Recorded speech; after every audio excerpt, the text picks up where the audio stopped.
नमस्कार दोस्तों, और एक बार फिर से स्वागत है आपका हमारे चैनल पर। आज हम एक ऐसे विषय की गहराइयों में उतरेंगे जो विश्व राजनीति की दिशा और दशा तय करता है। यह विषय है दो महाशक्तियों रूस और अमेरिका के रक्षा तंत्र यानी डिफेंस सिस्टम्स का एक विस्तृत और गहन तुलनात्मक विश्लेषण। यह सिर्फ हथियारों की गिनती नहीं, बल्कि उनके पीछे की सोच, उनकी तकनीक और उनके इस्तेमाल करने की रणनीति का भी एनालिसिस है। तो कुर्सी की पेटी बांध लीजिए, क्योंकि हम शुरू करने जा रहे हैं शक्तियों का यह महासंग्राम। किसी भी देश की सैन्य क्षमता की नींव उसका रक्षा बजट होता है। इस मामले में अमेरिका दुनिया के बाकी सभी देशों से मीलों आगे है। साल 2023-24 के आंकड़ों के मुताबिक अमेरिका का वार्षिक रक्षा बजट 900 अरब अमेरिकी डॉलर्स के विशाल आंकड़े को भी पार कर जाता है। यह रकम इतनी बढ़ी है कि यह अगले 10 देशों के कुल रक्षा बजट से भी ज्यादा है। यह बेपनाह पैसा अमेरिका को research and development, R&D, advanced weaponry, बेहतरीन ट्रेनिंग और सबसे जरूरी दुनिया भर में मिलिट्री बेसिस का एक विशाल नेटवर्क बनाए रखने की क्षमता देता है। इसके विपरीत रूस का ऑफिशियल डिफेंस बजट लगभग 100 से 140 अरब डॉलर्स के बीच रहता है। हालांकि यह अंतर जितना दिखता है उतना सीधा नहीं है। यहां 85 पावर पैरिटी यानी PPP का कॉन्सेप्ट समझना जरूरी है। रूस में श्रमिकों की लागत और संसाधनों की कीमत अमेरिका के मुकाबले बहुत कम है। इसका मतलब है कि रूस अपने $1 में अमेरिका से कहीं ज्यादा मिलिट्री हार्डवेयर और सर्विसेज खरीद सकता है। दूसरा अंतर उनके मिलिट्री इंडस्ट्रियल कॉम्प्लेक्स में है।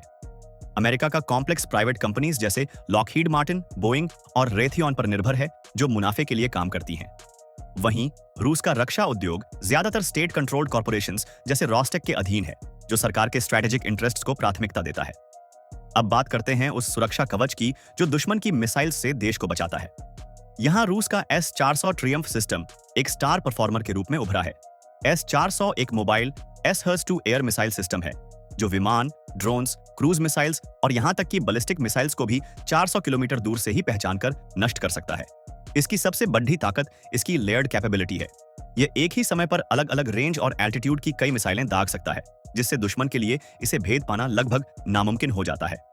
रूस अब S-500 प्रोमेथीज सिस्टम भी ला रहा है, जो दावा करता है कि वह स्पेस में लो ऑर्बिट सैटेलाइट्स और हाइपरसोनिक मिसाइल्स को भी मार गिराने में सक्षम है। अमेरिका का जवाब एक मल्टी लेयर्ड अप्रोच है। पहली परत है terminal high altitude area defence यानी थियाड।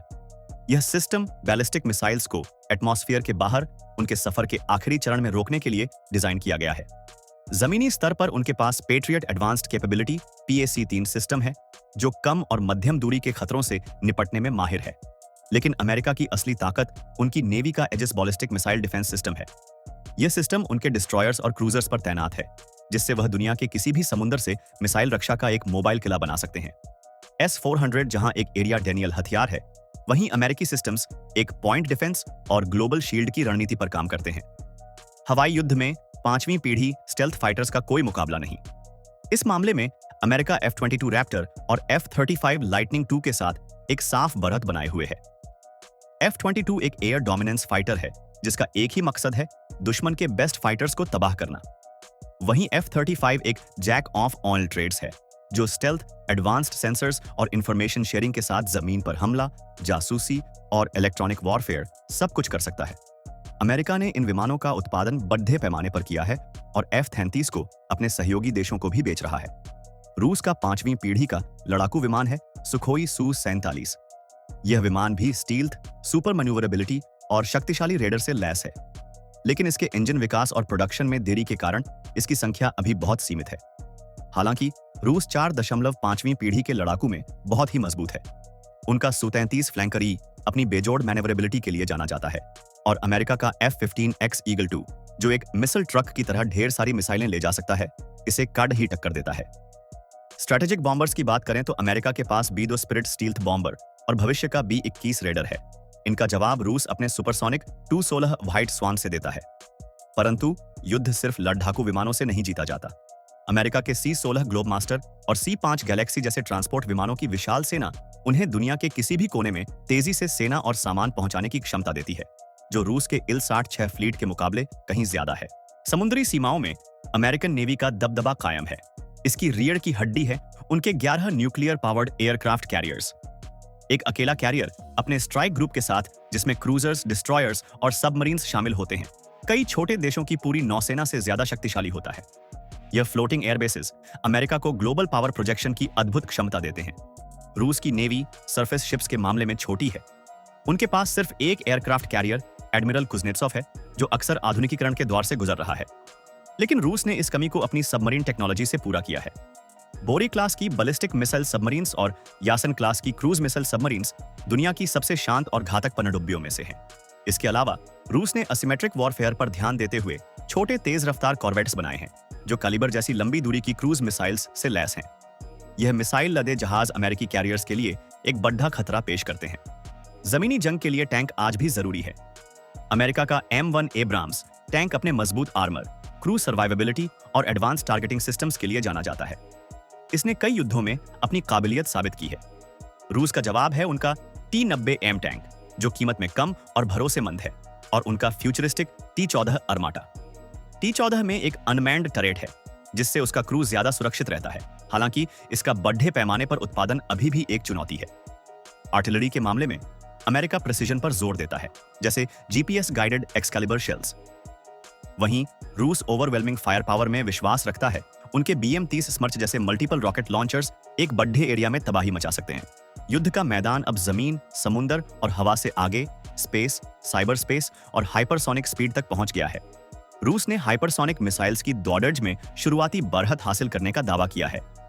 उनके अवनगार्ड हाइपरसोनिक ग्लाइड व्हीकल और Zircon anti ship hypersonic missile को रोकना वर्तमान डिफेंस सिस्टम्स के लिए लगभग असंभव माना जाता है।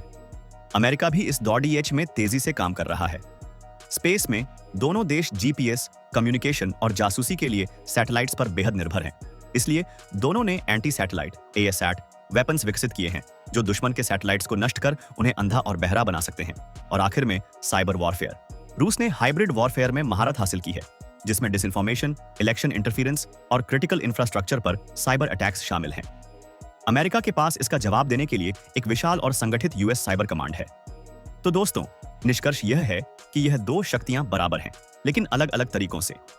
अमेरिका अपने विशाल budget, advance technology, global logistics और कैरियर स्ट्राइक ग्रुप्स के दम पर एक ग्लोबल सुपर पावर है।